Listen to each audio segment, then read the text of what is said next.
On continue notre petit tour d'Europe pour retrouver maintenant l'avant-dernière manche du championnat d'Europe des rallyes coefficient 20. l'El Parali, Marc, on se retrouve en Grèce. Voilà la Grèce sur un rallye qui, jusqu'il n'y a pas très longtemps, se disputait toujours sur la terre. Et pour satisfaire aux nouvelles normes de cette compétition en plein renouveau, eh bien, les organisateurs sont passés sur des routes asphaltées du Péloponnèse. Une épreuve aussi où les reconnaissances sont plus libres que sur les autres épreuves, puisque les pilotes peuvent passer autant de fois qu'ils le souhaitent. Un rallye aussi où les moyennes sont très élevées, parce qu'elles atteignent parfois les 180 km/h de moyenne, donc ça suggère en tout cas des pointes de vitesse à plus de 200 km/h, largement au-dessus de 200 km/h. Et qui dit championnat d'Europe dit bien sûr affrontement entre Miguel Campos et Bruno Thierry, Chronos de Marc Van Dalen, qui part au charbon ici, histoire de réaliser de belles choses. Oui, c'est vrai que c'est un rallye qu'il faut absolument qu'on gagne, puisqu'il ne reste plus beaucoup de possibilités. Donc il faut absolument marquer des points pour ce rallye. L'idéal, ce serait d'être devant. Autre voiture inscrite par Chronos, celle d'Evgeny Vazin, le pilote russe, une autre 206 WRC. Lui, il est avant tout présent pour marquer des points. Vazin qui est coutumier du fait en matière de sortie de route. On va voir ici à l'Elpa ce que cela donnera.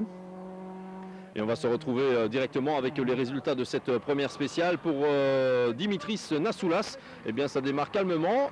Rassurez-vous, il n'y a pas de problème, mais il n'est pas tout à fait dans son assiette, le pilote ici, le pilote grec. Il est 30e après la première étape spéciale. Ça, c'est une Opel Astra Kit-Car, celle de Thomas Tergliakis. Il est 8e du classement général et il pointe à 1 minute de Miguel Campos, qui est le premier leader de ce rallye. Une voiture au bout absolument remarquable, bien sûr, cette Opel Astra Kit-Car 2 litres. Athanasios Evstatiou, lui, il pilote une Renault Clio Kit-Car d'une autre époque, des années 90 quand même, 4e du général. En fait, c'est lui le premier des non-WRC dans ce rallye pour l'instant. Et là, c'est Theodoros Aliferis avec une Mitsubishi Lancer. Il est 9e du classement général.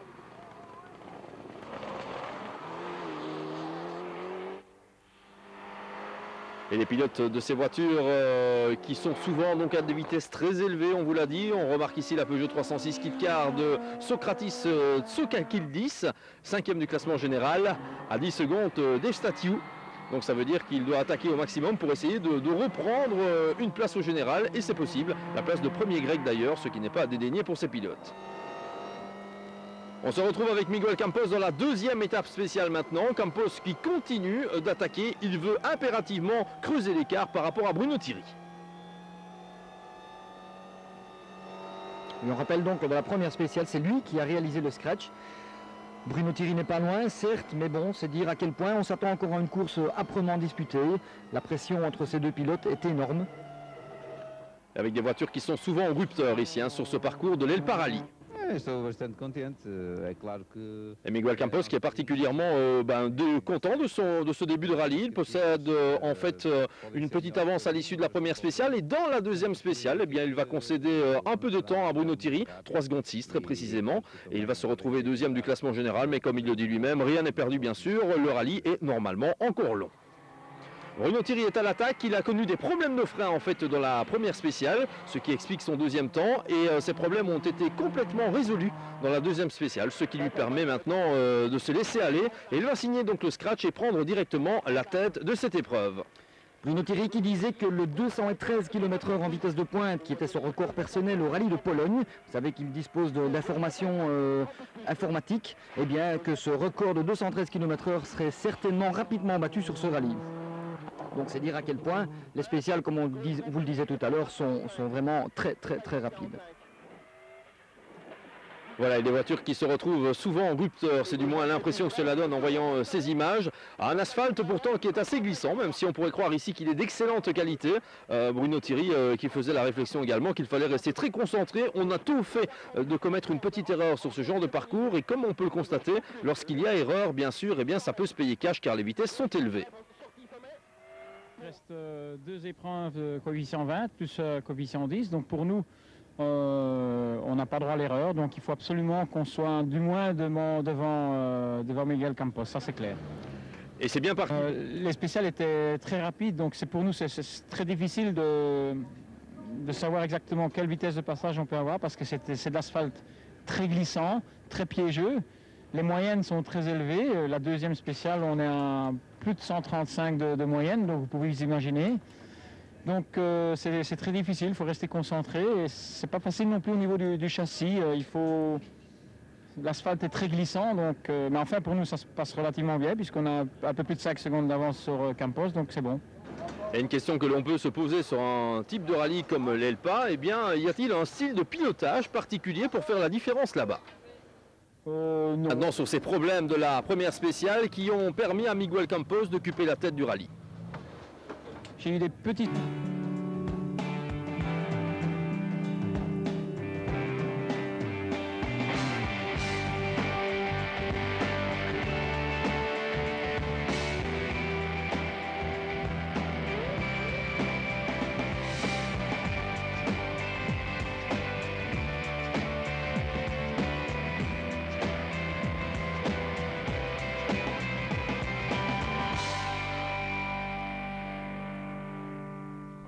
Et on va retrouver les pilotes maintenant dans la troisième étape spéciale avec Evgeny Vazin qui pointe à la troisième place du classement général. On s'y attendait, il est déjà à 1 minute 24 secondes du leader.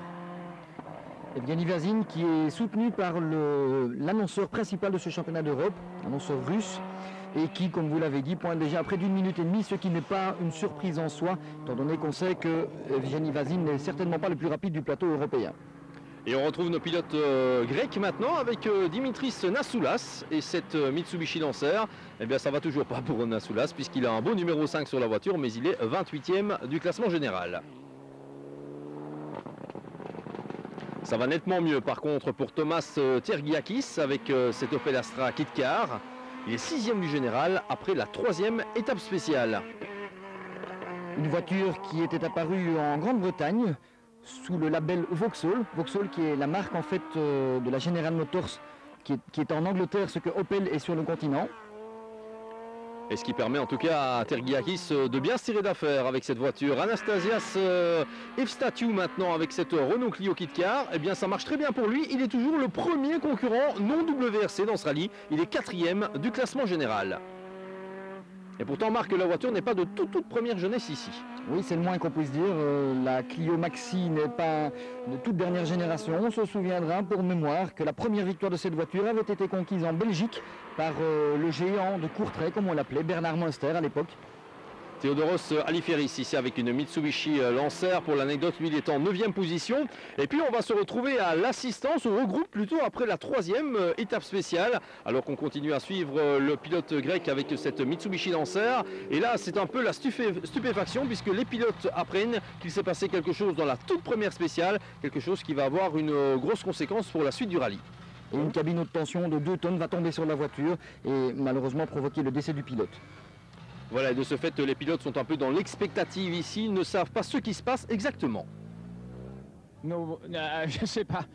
Il faut demander ça au directeur sportif. Je ne sais pas du tout ce qui va se passer.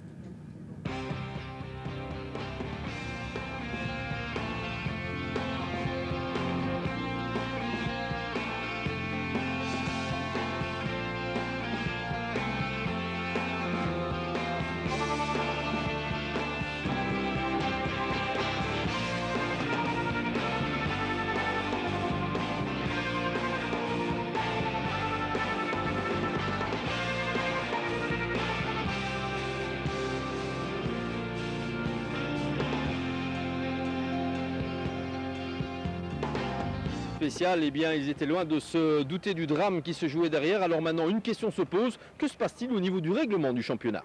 Ce qui va se passer dans ce cas-ci, à partir du moment où le classement général est officialisé, ce qui semble être le cas après donc, les 3 spéciales de ce matin.